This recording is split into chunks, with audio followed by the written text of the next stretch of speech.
All right, starting with G. Video's shot. I'm gonna die. God. I got sick like 2 days ago, and I've been trying to get better. I sounded like Will Arnett for a few days. I'm the Batman.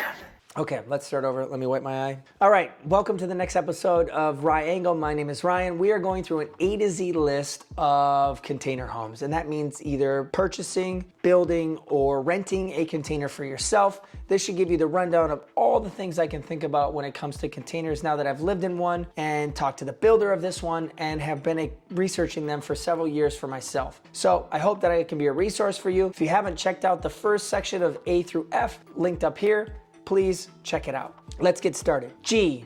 G is for gym. This is a little bit left field, but you can make a gym out of one of these things. The great thing about them is they can be like an additional unit or an ADU on your property, and you could have your own personal gym. You could use it for your own personal office. There's a variety of ways in which you can use smaller containers to be an additional space for yourself. You could rent it out if you wanted to. It's really a wide range of things. I think you can explore the idea of what gym means for you and can make it actually maybe even a starter for building a container home later if you're thinking about doing the DIY approach.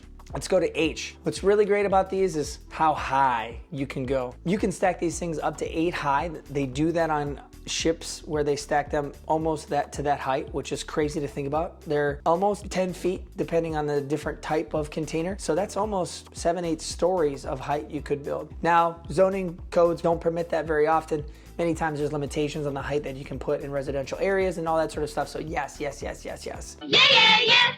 It's not small. No, no, no. I'm being a little bit crazy, but you can stack these high. Mine is 2 high. You could go up to 3, maybe 4, depending on your zoning, and build a giant, I've seen giant monstrosities, maybe an apartment building out of these things.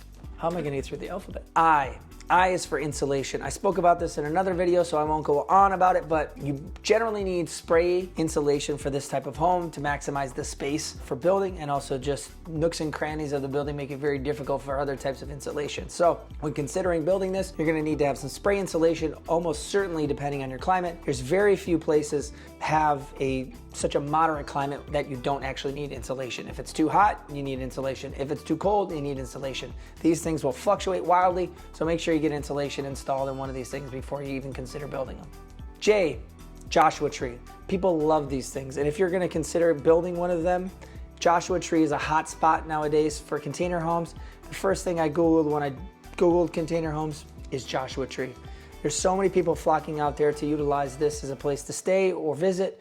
It's a general just hotbed for potentially vacationers or folks who want to rent out and maybe make some profit. So consider Joshua Tree if you're thinking about a container home. I will say this, that zoning is getting a little more limited there.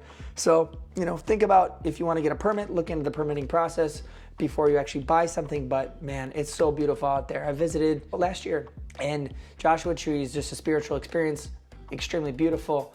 It's almost like alien out there. I love it. I would go back. So that's J. K. K is for kits.